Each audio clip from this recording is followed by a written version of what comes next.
¿En la misma sala? Sí, en la misma sala, ¿no?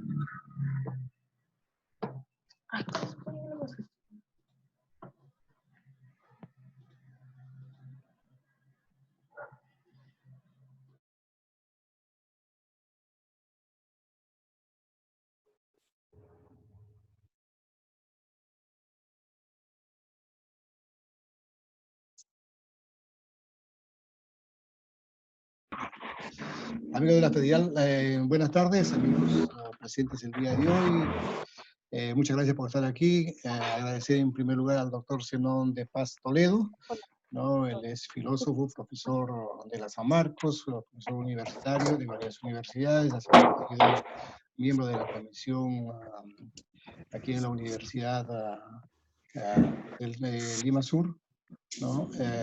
Entonces, el doctor el día de hoy nos va a disertar sobre lo que llama él, y muchos llaman, lo que es la cosmovisión andina, ¿no? Entendiendo que en la civilización andina, pues no hay, se dice que hay tres dimensiones, ¿no? El Anapacha, el Upacha y el Caipacha, ¿no? Entonces ahí, a ver si el doctor nos trata de hacer entender en nuestra humita, en nuestra cabecita, para entender un poco lo que es el mundo andino y encontrarnos de repente por ahí. Doctor Zenón, buenas tardes. Adelante, doctor. Buenas tardes. Buenas tardes, César. ¿Qué tal? ¿Cómo están? Buenas tardes a todos los amigos. En primer lugar, agradecer la amabilidad de la invitación, la posibilidad de conversar con todos ustedes. Y bien, de acuerdo a lo que estaba diciendo ya César y a algunas indicaciones que había recibido, voy a presentar una cuestión muy puntual. Ahora mismo diré de qué se trata, con el ánimo más bien de disponer de tiempo para la conversación, donde podemos ir abordando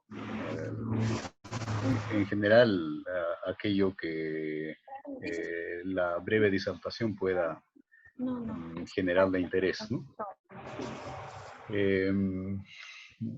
Agradezco, claro, a los amigos de la Federal, ¿verdad? Federación Departamental de Instituciones Regionalistas de Apurímac, en Lima, constituida por residentes de Apurímac en Lima, entiendo. Como sabemos, una primera cosa que se me ocurre es notar el nombre de esta región, ¿no? Que toma su nombre del gran río que atraviesa su territorio, cuyo nombre significa, ustedes saben muy bien, ya los he ido escuchando hablar en quechua algunos, algo así como el gran señor que habla, ¿no? Apurímac. Se trata, pues, de un río sagrado, ¿no? Una huaca, como se solía decir, ¿no? Testimonio de un mundo en que las montañas, los ríos, los bosques, lagos, mares eran manifestación de lo sagrado, concebido como una dimensión intrínseca al mundo y plural, diversa como el mundo, a diferencia de la tradición judeocristiana o islámica, que vienen del mismo tronco, que sitúa lo sagrado fuera del mundo, convirtiendo al mundo en un objeto, en algo así como una gran cosa que contiene cosas. Y como puede ocurrir con todas las cosas, en algo explotable, ¿no? En esta intervención diré algo sobre cómo se concebía y experimentaba, cómo se concibe y experimenta aún lo sagrado en el mundo andino, porque considero que la manera en que una cultura concibe lo sagrado nos da una clave muy potente para comprender los alcances de esa cultura. Por eso voy a ensayar una interpretación de un breve pasaje, un pasaje muy puntual de un antiguo documento quechua elaborado en la Sierra de Lima, en la zona de Huarochirí, que se conoce justamente como el manuscrito de Huarochirí, un documento de fines del siglo XVI, escrito íntegramente en quechua, decía, por un autor anónimo,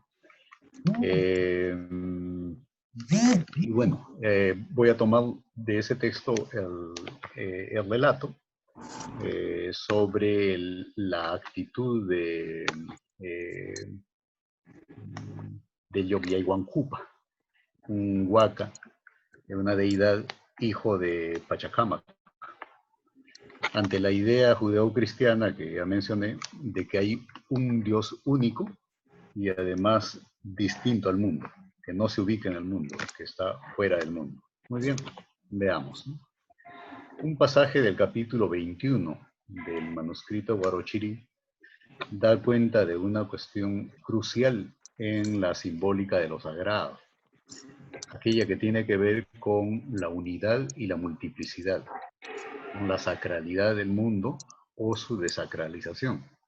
El problema aparece planteado en el ámbito de los sueños, que tiene además, sobre todo en la tradición andina, una fuerte carga simbólica. Ocurre cuando don Cristóbal Choquecaja, un Ozuna convertido al cristianismo, libra una batalla en sueños con Huaca Yogyayhuancupa, hijo de Pachacamac.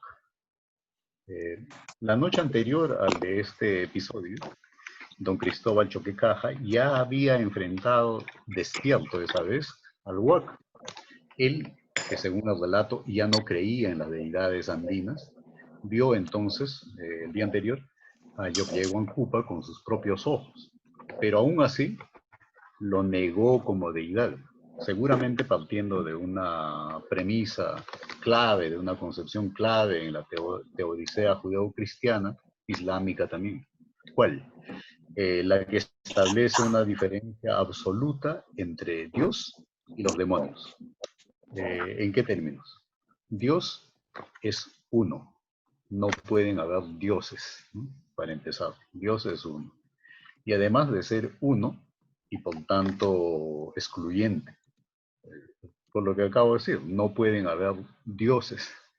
Además de ser uno, decía, es bueno, y no puede ser sino bueno. Cuestión que dicho sea de paso, abre en esa teodicea, perdón un ratito. Sí.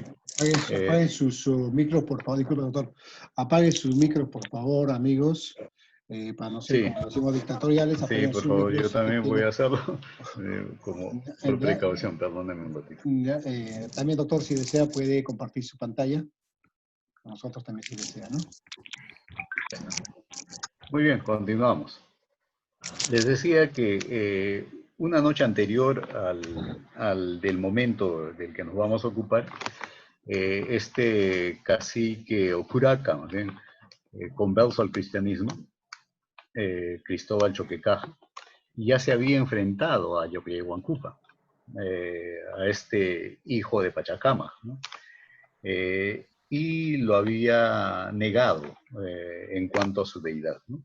Y decía que esto seguramente se hizo partiendo de una convicción que manejan todos los cristianos, cualquier cristiano. Es una convicción elemental.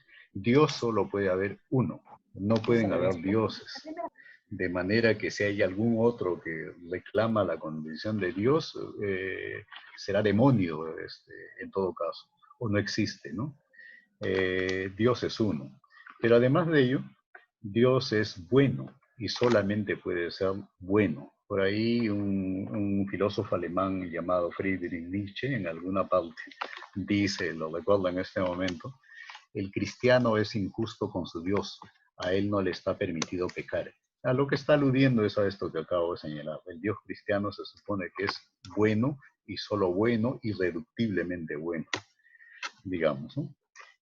Claro que esto lo comentaremos después. Abre problemas en la teodicea judeo-cristiana o islámica. Por ejemplo, el problema del mal. Y si Dios es bueno y solo bueno, ¿quién creó el mal? Por ejemplo, el sufrimiento que está generando esta pandemia, ¿de dónde viene? No que hay un solo creador. En fin, dejo el problema por ahí al paso, ¿no? El demonio, en cambio, en esa misma teodicea judeo-cristiana, es malo y solamente puede ser malo. Además de que, a diferencia de Dios, sí puede ser plural. por lo cual cabe sí hablar de demonios en plural, pero no de dioses. Don Cristóbal Choquecaja esta vez se siente amenazado por el Huaca, que se le manifestó bajo la forma de una luz deslumbrante en el interior de una casa que de antiguo tenía asignada para su culto, y que por entonces, de acuerdo al relato, aparecía abandonada. El Huaca relumbra intermitentemente, silba y hace temblar la casa.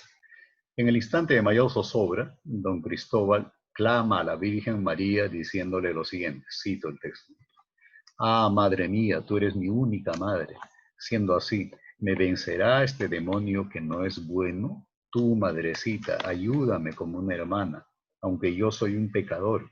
Yo serví a este mismo demonio. Ahora ya sé que es un demonio. Este no es Dios. Este no podría hacer nada bueno. Tú que eres mi única reina, sálvame de este peligro. Avísale a tu hijo Jesús para que ahorita salve a este pecador de las manos de este demonio que no es bueno. Fin de cita.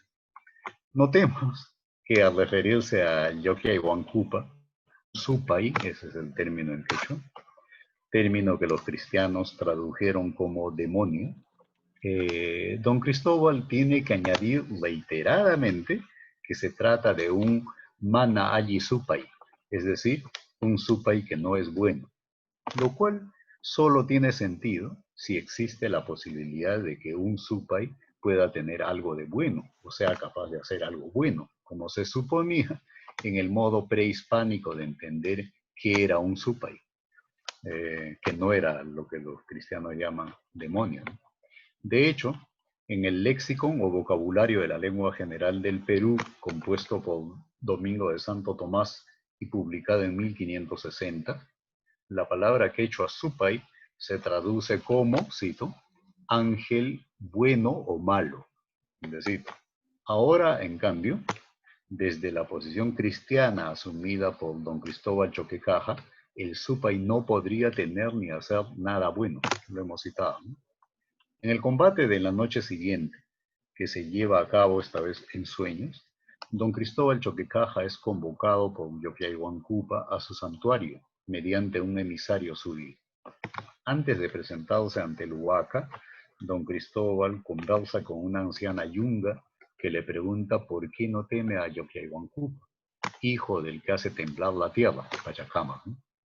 A lo cual don Cristóbal responde: ese es un demonio que no es bueno, reiterando así, también en sueños, que en el fondo sigue participando de la tradición andina según la cual un supay podría ser bueno. Al ingresar al recinto del Huaca, encuentra a un oficiante que, dirigiéndose al Huaca, le decía: Padre Yokyaihuancupa, tú eres el hijo del que remece la tierra. Tú eres también quien anima a los hombres. El Huaca asentía diciendo, que bueno, en los diccionarios quechuas de aquel entonces es una interjección que significaba sentimiento, ¿no? Cuando acabó la ofrenda, don Cristóbal se dirigió al Huaca diciendo: Oye, Yokyaihuancupa, a ti se te dice animador de los hombres, el que remece el mundo. A ti te veneran todos los hombres diciendo, Él es quien lo hace todo. ¿Para qué me has llamado ahora? Yo digo, Jesucristo, el Hijo de Dios, este es el Dios verdadero. Honraré sus mandatos por siempre. En esto no me equivoco. Ahora tú dime, ese no es Dios. Dime, ese no es Dios. Yo soy quien lo hace todo. Dilo ahora para temerte a ti. Al decirle eso, ese demonio se quedó callado, ya no dijo nada. Fin de cita. Del manuscrito de Guarochirí, como les comenté al principio. El silencio del Huaca, preguntémonos, ¿por qué se quedó callado el Huaca?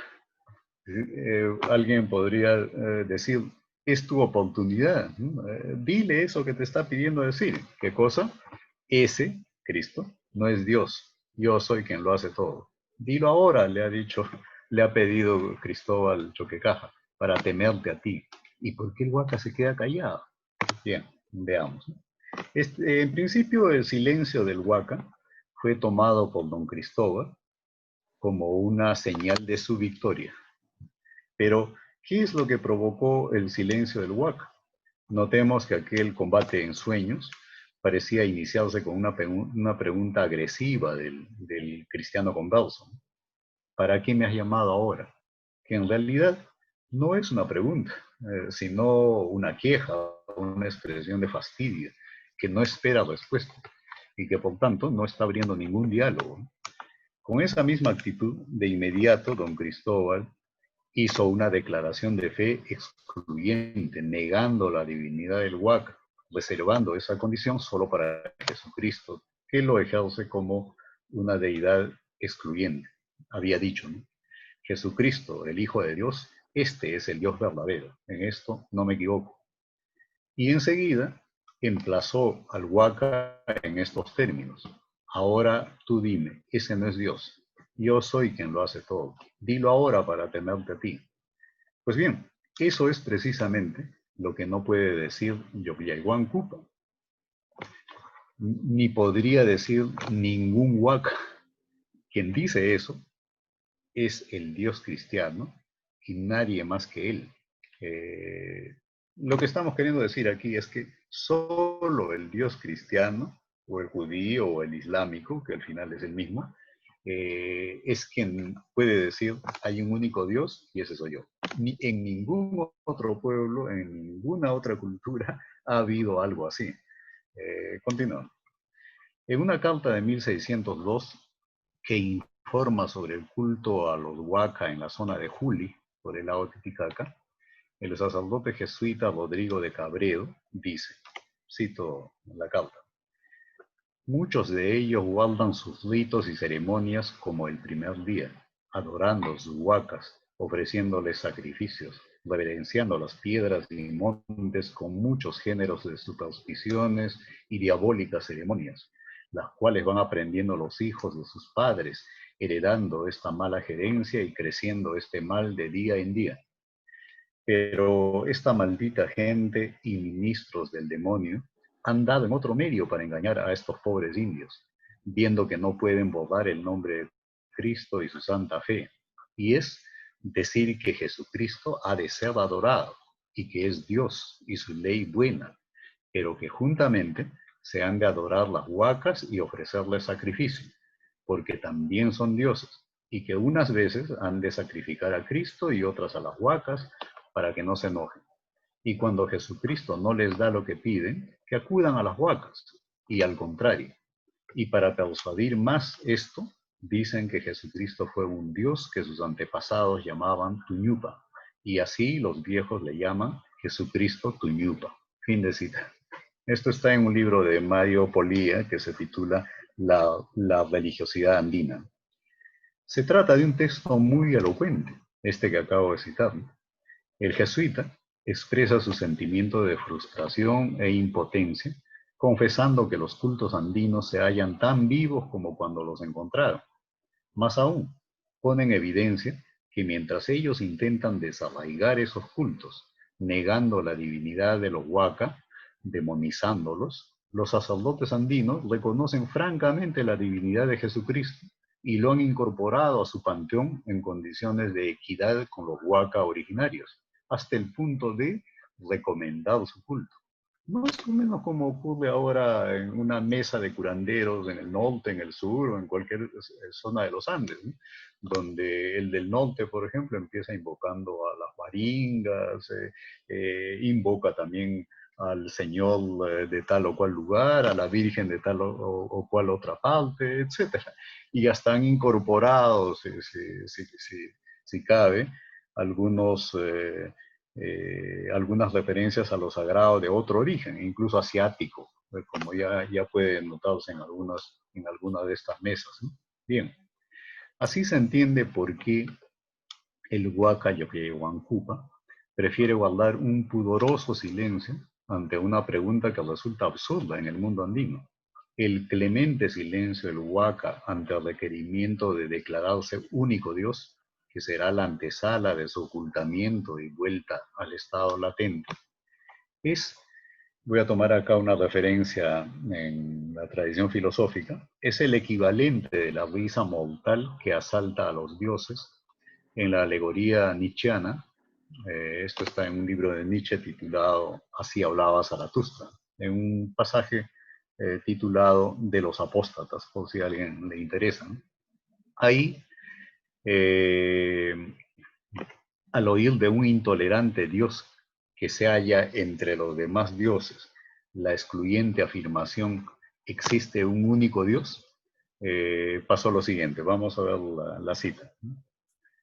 Dice Nietzsche allí, los viejos dioses hace ya mucho tiempo que se acabaron, y en verdad tuvieron un buen y alegre final de dioses.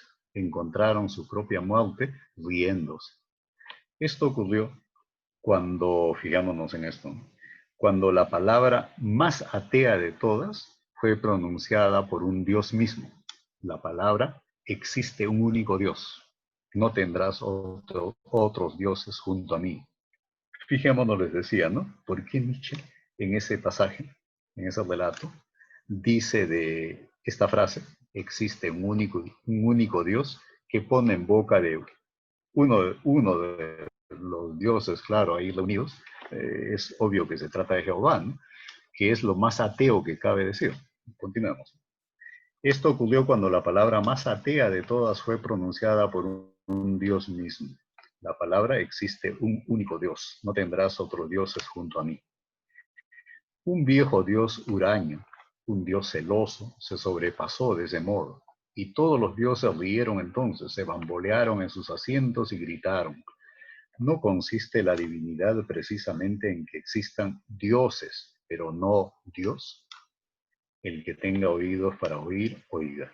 Eso último, con lo que termina la cita, es característicamente nietzscheano. Él permanentemente está jugando con referencias a la Biblia, ¿no? En este caso, como sabrán ustedes, es una frase que permanentemente Cristo pronuncia cada vez que ha narrado una parábola, ¿no? Quien tenga oídos para oír, oiga, que es como decir, interpreten lo que he dicho, ¿no? Entonces, de nuestra parte, tendríamos que interpretar este pasaje, así como estamos buscando interpretar el silencio de Yokyaihuancupa. Lo que estoy sugiriendo de alguna manera aquí es que el silencio de Yokyaihuancupa ante el requerimiento, dime que tú eres el único Dios verdadero, o la risa que terminó matando de risa a estos dioses en este pasaje, es lo mismo, es una actitud frente a algo para ellos inconcebible. Esto que Nietzsche aquí está caracterizando como lo más ateo que pueda decirse. Dicho sea de paso, identificarán ustedes, ojalá todos, que una de las tesis básicas de Nietzsche y que tiene el alcance de del balance de una civilización, de la civilización occidental, naturalmente, es la tesis que habría que desglosar, claro, de la muerte de Dios. En este caso, de la muerte de Dios en singular. Pero en este pasaje, en el que está hablando de la muerte previa de los dioses en plural, lo que parece estar diciendo es que primero los dioses se murieron cuando se encontraron con esto tan absurdo que les dio tanta risa que se murieron de risa. Pero luego, aquel Dios que dijo esto, existe un único Dios, no tendrás otros dioses junto a mí, se murió también, tenía que morirse necesariamente. Es algo así como que mató a los dioses de risa y en ese mismo momento él se disparó a la 100 también. Por eso ha dicho que eso es lo más ateo que se puede decir, lo más, digamos, deicida. Al decir eso, aquel dios mató a los dioses y se mató a sí mismo. Era una cuestión de tiempo. Veremos luego por qué. En la alegoría nietzscheana, propuesta como una crítica de la modernidad, asoma el tema del desencantamiento del mundo, o si se quiere, la retirada de los dioses, fenómeno que es característico del mundo moderno. Me detengo un poquito aquí. Diversa gente, mencionaré a Max Weber, tal vez el más importante sociólogo del siglo pasado, cuando han buscado caracterizar a la era moderna, al modo moderno de vida, a la sensibilidad moderna, que ahora se ha impuesto a escala planetaria, han escogido algún rasgo central. Weber escoge este. ¿Qué es lo que caracteriza a la era moderna? La desacralización del mundo, el desencantamiento del mundo. ¿A qué se refiere? Muy brevemente. A que en los mundos no modernos, en las culturas no modernas, en las sociedades no modernas, el mundo está lleno de dioses, como ustedes sabrán Así es. mejor. La montaña es sagrada, el río es sagrado, por eso se llama Apurímac, ¿no? Todo es sagrado, todo está lleno de dioses, digamos, para no detenernos en el detalle aquí. En el mundo moderno no, los dioses se han retirado, la montaña ha pasado a ser un montón de minerales, el agua simplemente es recurso hídrico. Para decirlo en pocas palabras, en el mundo moderno todo se convierte en recurso. La naturaleza, ¿en qué se convierte? En recursos naturales. Deja de ser Pachamama, Gaia o como quiera que lo han llamado otros pueblos. Deja de ser algo viviente y sapiente para convertirse en una cosa, en un recurso. ¿Y para qué están los recursos? Para ser explotados, pues, naturalmente. Para ser explotados de manera que rindan al máximo, que produzcan al máximo. Solo podemos hablar de eso luego, ustedes ya adivinarán que esto no se detiene en la naturaleza. Una vez desacralizada la naturaleza, convertida en un almacén de recursos explotables, una vez que se han retirado los dioses, el hombre no puede escapar a ese destino. Y ahora hablamos corrientemente de recursos humanos, capital humano. ¿Qué significa eso? Que el hombre también ha pasado a ser algo, y hace rato que ocurre eso, algo explotable, de manera que rinda al máximo. Por esto en todas las empresas, en todas las instituciones, hay una oficina importante de recursos humanos, ¿o no? Bueno, continuemos con eso, ¿no? Podemos conversar luego. En la cosmovisión andina, el mundo se halla lleno de encanto, está encantado. No se ha producido todavía el desencantamiento del mundo que es característico del mundo moderno. Decía, en la cosmovisión andina el mundo se halla lleno de encanto, término que aún en el imaginario andino contemporáneo remite a la acción de seres y fuerzas cuya condición no es reductible a la dimensión espacial, geometrizada y cuantificable, que es como el hombre moderno entiende el mundo, como espacio. En fin, como espacio-tiempo, básicamente, como algo cuantificable, ¿no?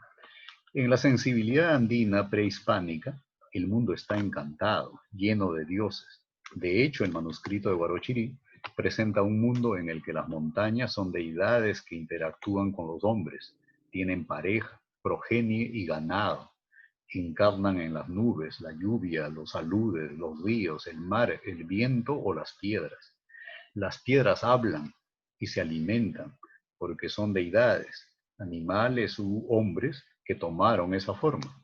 Cada lugar cuenta historias al que sabe interpretar el tejido de signos que están allí desplegados. Los animales también saben, a veces más que los hombres y los mismos dioses, y pueden comunicar ese saber.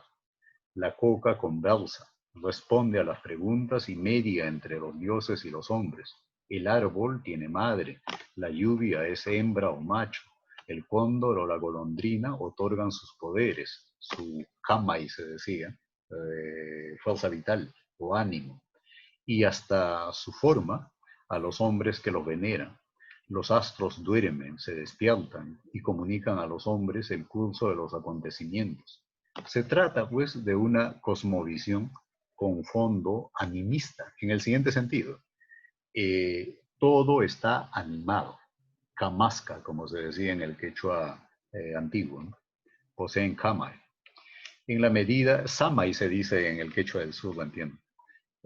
Kamai por la zona centro, ¿no? De allí, por ejemplo, Pachacamac, el que anima el mundo, ¿no? En la medida en que se asume que todo está animado por una fuerza vital o ánimo, ese kamai o samai, de naturaleza sagrada, a nadie se le ocurre, esto es importante, en la medida en que se participa de un mundo así, a nadie se le ocurre dominar la tierra, pues ella es vista como intrínsecamente sagrada. ¿Se entiende? Cuando digo intrínseco es que lo sagrado está en el mundo mismo, en el interior del mundo, no como en la tradición judeocristiana, donde el mundo no puede ser sagrado de ninguna manera. Lo sagrado está fuera del mundo, no se confunda con el mundo. Dios es un Dios ultramundano. Pero continuamos, ¿no? El simbolismo de las deidades femeninas arcaicas transmitida en el manuscrito de Huarochirí, que es un texto que yo recomendaría leer, está en la red, está en el internet, ¿no? De notorio sentido genésico, pervive aún hoy en el culto a la Pachamama, la madre cósmica, extendido por todo el espacio andino. En ese horizonte de sentido, la voluntad de dominio sobre la naturaleza se percibiría como correspondiente a hijos desnaturalizados. ¿Cómo voy a dominar la naturaleza si es la madre universal? Sería un hijo desnaturalizado. Pues bien, es precisamente ese tipo de persona el que irrumpe con la conquista europea. ¿Quiénes vinieron con la conquista europea?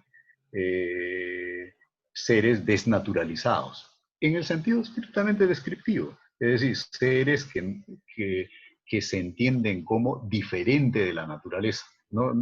Ningún cristiano aceptaría que se lo ponga con la naturaleza, que se le diga que es pariente de los demás animales, menos pariente de las montañas o de las otras entidades. No, la naturaleza es una cosa y el hombre no es una cosa, es un sujeto en esa otra mirada, ¿no? Se trata efectivamente de un hombre desnaturalizado, que no reconoce filiación alguna con la naturaleza, sino que ve en ella y en el mundo en general no solo algo radicalmente distinto a sí mismo, en tanto se concibe a sí mismo como imagen y semejanza de un Dios distinto a la naturaleza, sino incluso el mundo es visto desde esa mirada como la encarnación del maligno que es necesario conjurar, controlar y dominar. De ahí que en la jerga cristiana, mundo es una mala palabra.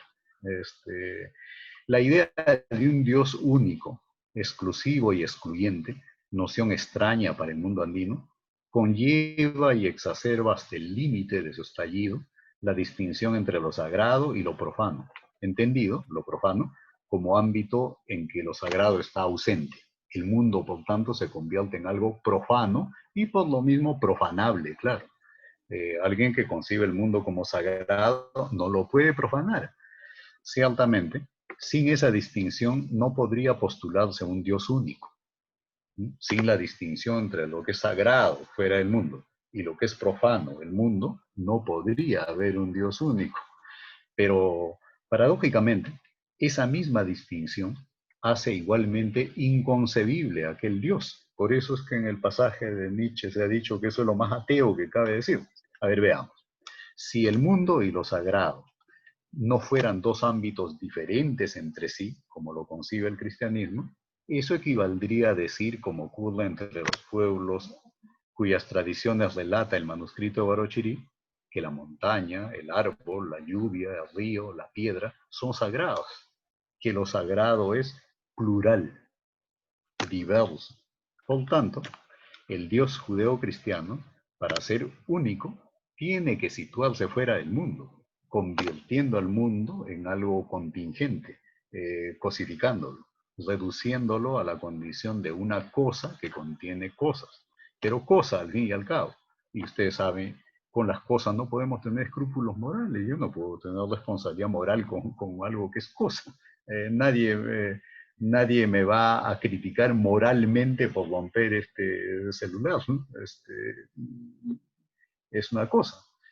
Decía, reduciendo a la condición de una cosa que contiene todas las cosas, pero cosa al fin y al cabo, privado de ser y de valor propio.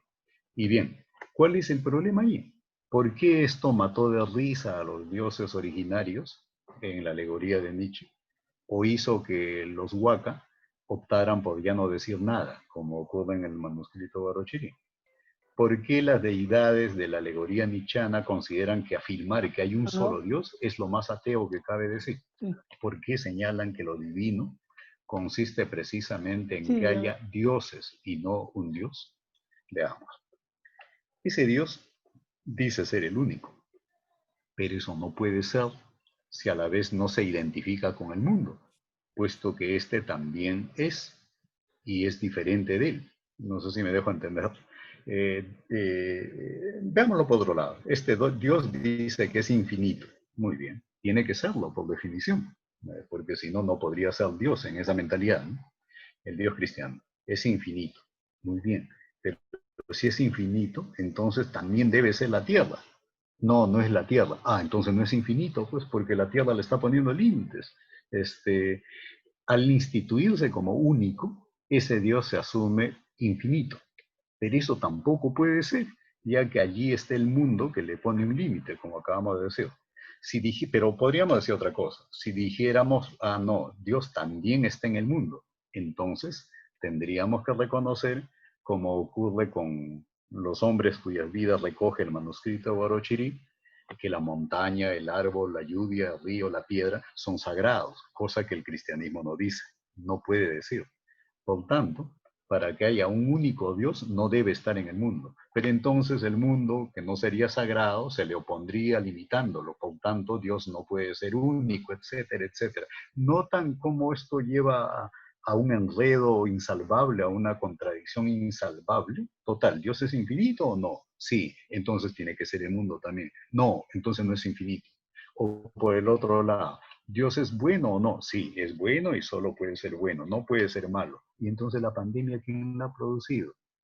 No, el diablo. Ah, entonces Dios no está solo, pues hay otro. No, pero al final Dios creó al diablo. Ah, entonces Él es el responsable, pues hagan ustedes sus deducciones. Parece que este enredo, porque ¿cuál es la fuente de la comicidad? El absurdo, claro.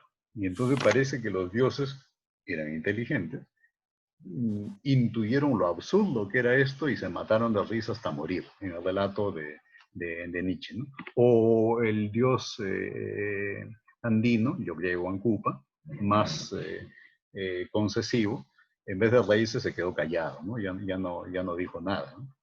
Continuamos. Esto parece ser lo que mató de risa a los dioses nietzscheanos, y en el relato del manuscrito bien pudo ser lo que hizo que el Waka optase prudentemente por el silencio.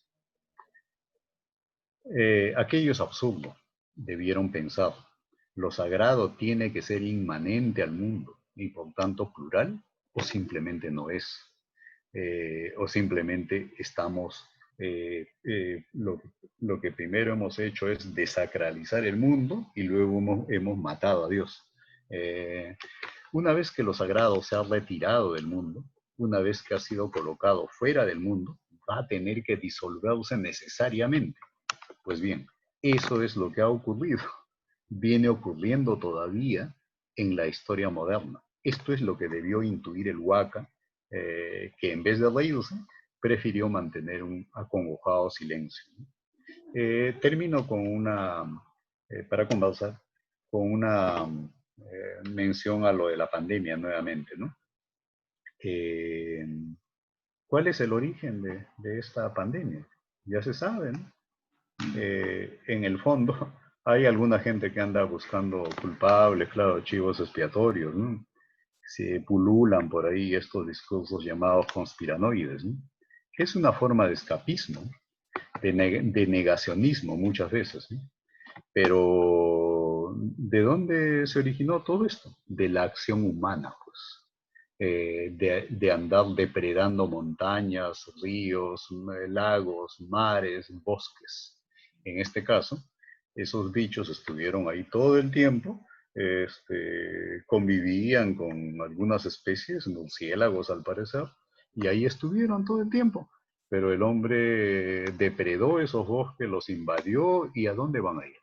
A alguna parte tienen que ir, pues, a alguna parte tenían que ir.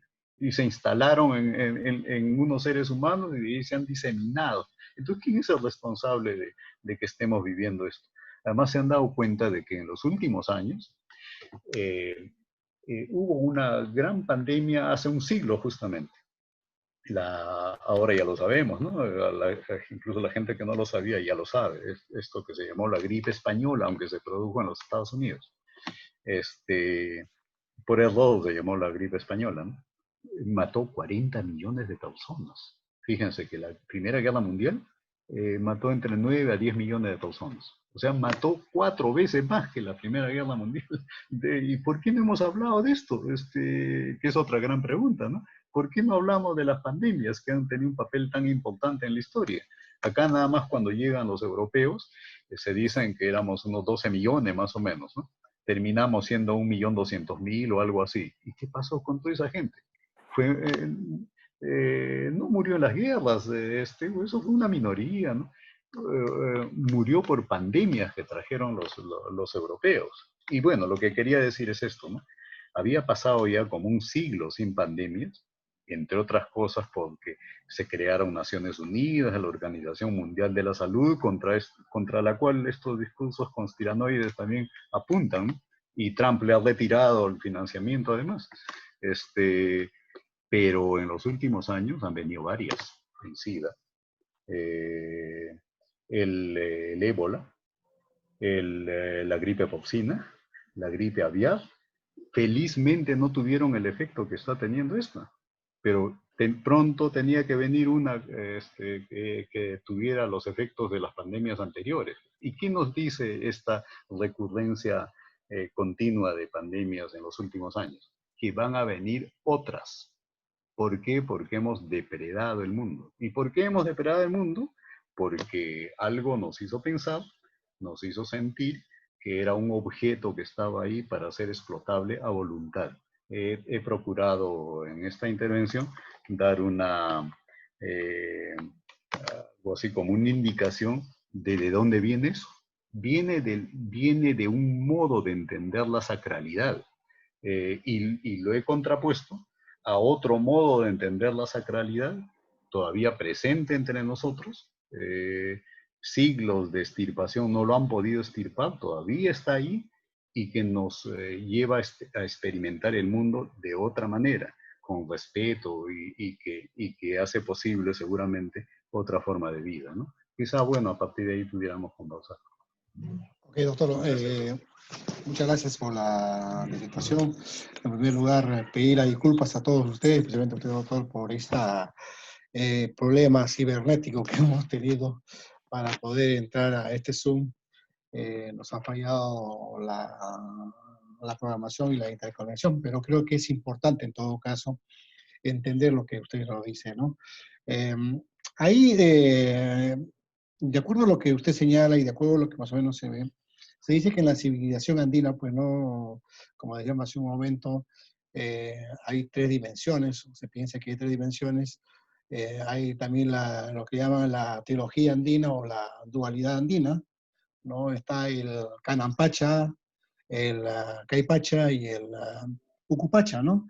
Entonces, ahí de acuerdo a lo que dice usted, el Ucupacha, ese Supay, ese demonio, estaría ahí en el Yoquehuancupa, ¿no? Ahí estaría simbolizado en todo caso en ese demonio, en ese Dios que supuestamente existe, ¿no? Y en lo último que usted señala sobre la pandemia, bueno, es importante entender que en el mundo andino, pues, hay una convivencia con la naturaleza, ¿no?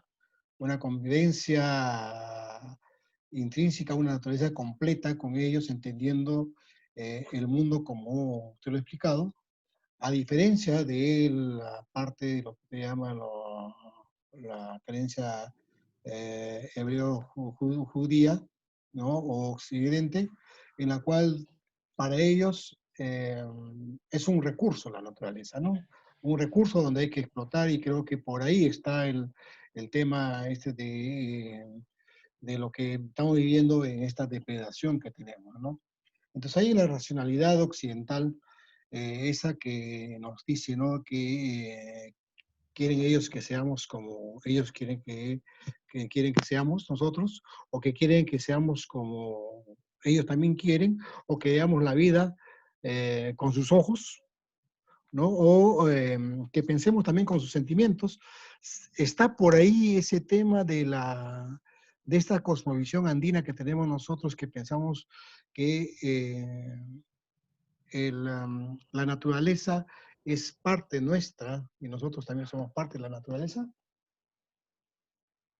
Bueno, en realidad la cosmovisión andina, como toda cosmovisión, todos los pueblos han producido alguna cosmovisión, digamos, para empezar, es decir, alguna manera de comprender y de experimentar el mundo y la vida, porque eso es una cosmovisión. Pero por lo mismo, hablar de una cosmovisión es un asunto complejo, ¿no? Que para que sea serio, digamos, llevaría un buen tiempo. Por lo mismo, yo he procurado mostrar un aspecto de aquella cosmovisión, ¿no? Y básicamente tomando pie en un relato del manuscrito Huarochirí. ¿Qué aspecto? Uno que considero que es medular, la cuestión de lo sagrado, para un poco hacer notar cómo estamos ahí, somos herederos, más allá de nuestra voluntad, de dos maneras distintas de entender lo sagrado. Una, que viene de la vertiente judeo-cristiana, donde lo sagrado se entiende como concentrado en un Dios único, no hay otros dioses, y este Dios además no se confunde con el mundo, es distinto al mundo. Y otra manera de entender lo sagrado, en que el mundo mismo es sagrado. Lo sagrado es intrínseco al mundo. El mundo es algo así como un tejido. Creo que es una buena metáfora para entender esta sensibilidad alternativa sobre el mundo, porque, como ustedes saben, un tejido es algo que se compone de hilos, una undimbre, una trama, y en el cruce entre los hilos se producen puntadas, ¿no es cierto? Cada ser vendría a ser como una puntada, ¿no? Nosotros somos una puntada. Pero si yo retiro este hilo, retiro esto otro, no hay puntada. Es una mirada, digamos, relacional del cosmos, donde lo que hay son tejidos relacionales, donde nadie es independiente del otro. Todo está vinculado entre sí y todo tiene que ver con todo. Lo que ha pasado con unos murciélagos en China termina afectando la vida en el Perú y en el mundo entero y así. Como dice la teoría del caos contemporánea, la física contemporánea, el aleteo de una mariposa en Tailandia, digamos, puede terminar produciendo un ciclón en el Caribe. Así de interconectada se ve la realidad. Bueno, esa mirada relacional del cosmos, eso está ahí presente en el mundo andino. Y digamos, la trama, hablando de tejido, la trama de la realidad, eso es lo sagrado. Pero es intrínseco, no es algo distinto a, sino que el mundo mismo es sagrado y el mundo mismo es sapiente. Ustedes saben, eso está muy marcado, por ejemplo, en la medicina o en la climatología andina, ¿no? Cuando yo era pequeño, en algún momento, me cuentan pues, mis padres que ya habían perdido varios hijos. Yo soy de una comunidad en Cachina, Pararín se llama. Y parece que iba por el mismo camino. Y entonces pasaron por ahí unos curanderos de la zona de Conchucos y consultaron a la lumbre. No voy a señalar el detalle de que tal vez alguno de ustedes lo sepa, además cómo se consulta con el alumbre, y el alumbre respondió, diagnosticó lo que yo tenía. Pero la gente igual consulta con la coca, con el plomo. En el sur andino, los yatiris tienen plomo ahí derretido en una cacerolita, y el plomo se derrite fácil, como saben, ¿no? A ver, toma un cucharón, saca. Pregunta, ¿qué es lo que quieres saber? Échalo acá, en una batea que tiene agua, el plomo cae ahí vertido, toma una forma media rara, el yatiri saca el plomo y empieza a leer. Ah, ya tienes esto, además dice que tal cosa. Ya, para una cosmovisión de ese tipo, el plomo sabe y puede comunicar ese saber. Es otra manera de ver las cosas. En la mirada moderna, que es deudora de la tradición judeo-cristiana, el mundo no puede saber, el plomo menos, pues es una cosa, como dije hace un rato, todo termina convertido en recurso y el hombre mismo termina convertido en un recurso también, ¿no? Eso es. Ahora, en relación a la cuestión puntual del Ucupacha, esto es un tema curioso porque, digamos, la referencia a esos tres ámbitos, el Hanaspacha o Hanampacha, el Caipacha o Urimpacha, y el Ucupacha, está presente en documentos antiguos, ciertamente. Hasta donde recuerdo, por ejemplo, está en la crónica de Joan de Santa Cruz, Pachacuti, Yamqui, Salcamayhua. Ahí está, incluso hay un famoso croquis en el que él dibuja, habría estado en el altar del Coricancha, y ahí aparece esa adopción, por ejemplo, ¿no? Pero ¿qué es? Lo que hay son interpretaciones, naturalmente, ¿no? Una muy corriente, la más extendida hasta donde yo alcanzo a ver, es la siguiente. Si me ven, voy a tratar de graficarlo, ¿no? Digamos, tenemos el Caipacha, aquí, el Hanaspacha, arriba, porque es arriba, el mundo de arriba, y el Ucupacha, que se interpreta como mundo de abajo. O sea, mundo de abajo, Ucupacha, Caipacha, Hanaspacha. Esa es, a mi parecer, una interpretación cristiana. Porque está este mundo, el cielo y el infierno abajo. Y entonces, pero, ¿cómo pudo haber sido? ¿Cómo pudo haber sido? Yo lo que creo es que ha sido más o menos así. A ver si me doy a entender. Lo que pasa es que aquí sería muy útil tener una pizarra para graficar. Voy a explicar un par de conceptos aristotélicos antiguos para tal vez procurar que nos entendamos mejor. Son los conceptos de acto y de potencia. ¿Cómo es eso? Imaginemos un grano de trigo. Un grano de trigo. En acto, actualmente, es un grano de trigo. Potencialmente, una planta. ¿Se entiende? Yo tomo este grano de trigo, lo lanzo y cae a buen terreno, al jardín, recibe agua y entonces eso que está ahí potencialmente se actualiza y pasa a ser una planta en acto. ¿Me voy explicando?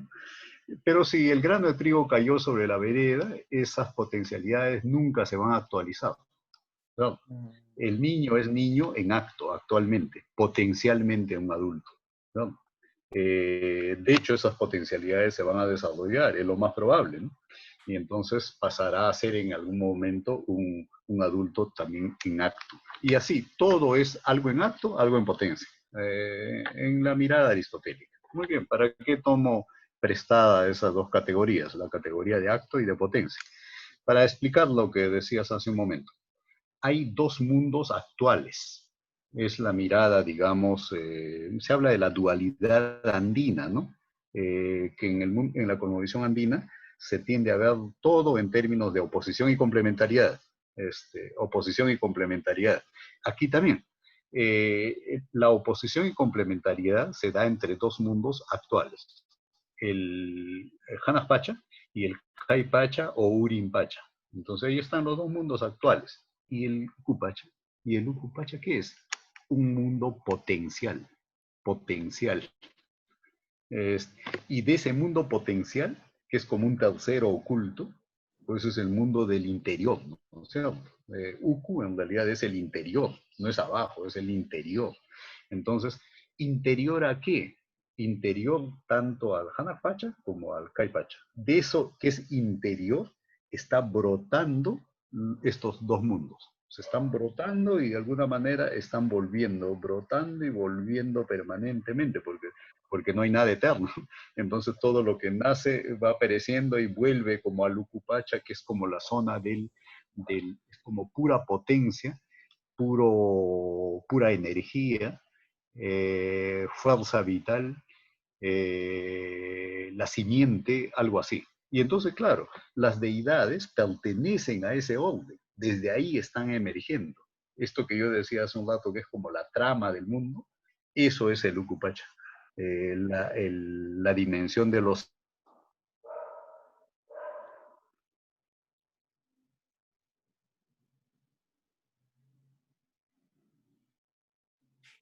Grabo, creo que se fue.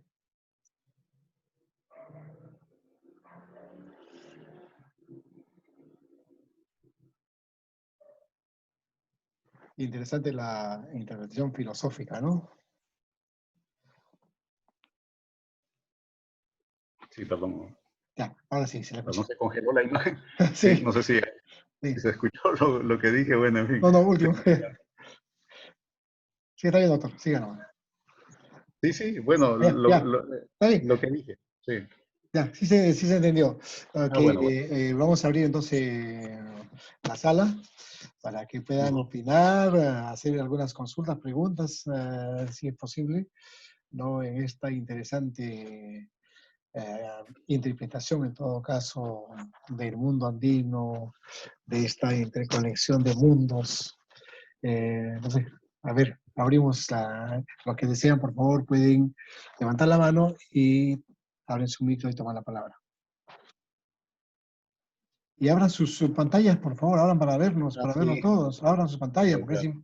importante vernos. Sí, Sí, Elizabeth. claro. Abre tu micro, Eli. Abre tu micro, Elizabeth. Abre tu micro.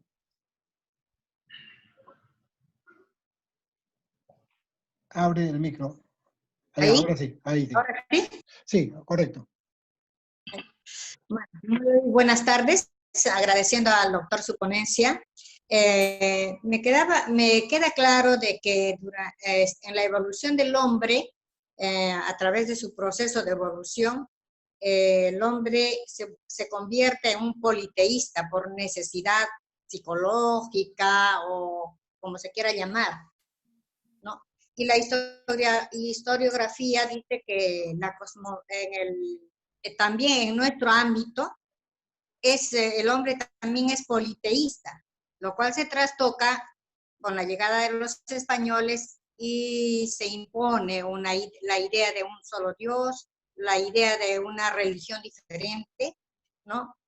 Pero en este contexto, ¿usted cree que el folclore y la cultura son frutos de esta cosmovisión? Uno.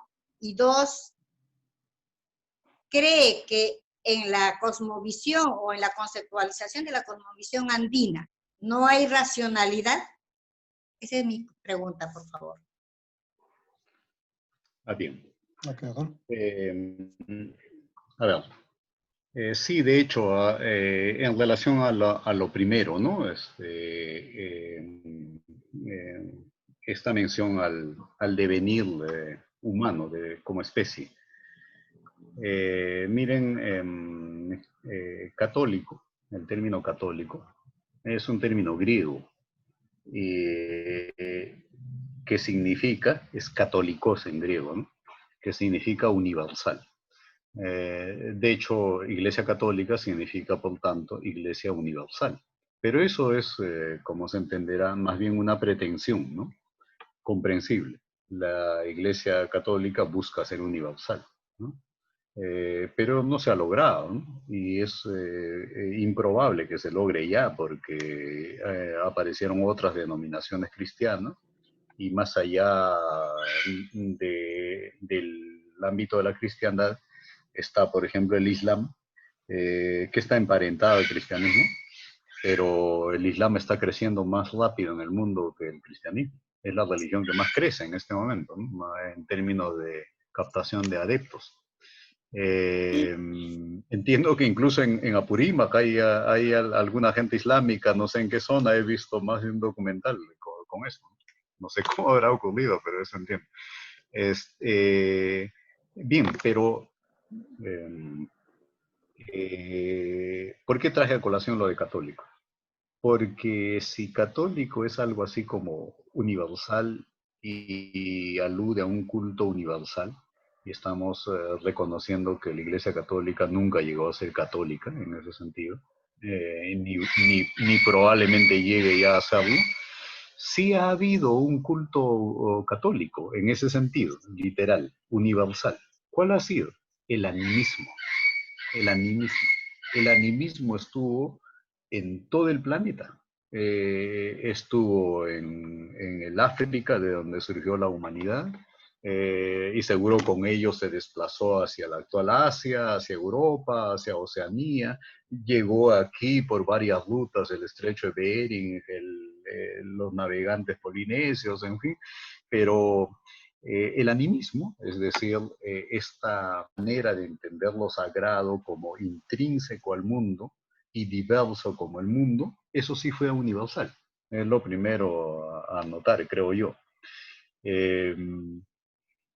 Ahora, eso está cancelado en una cierta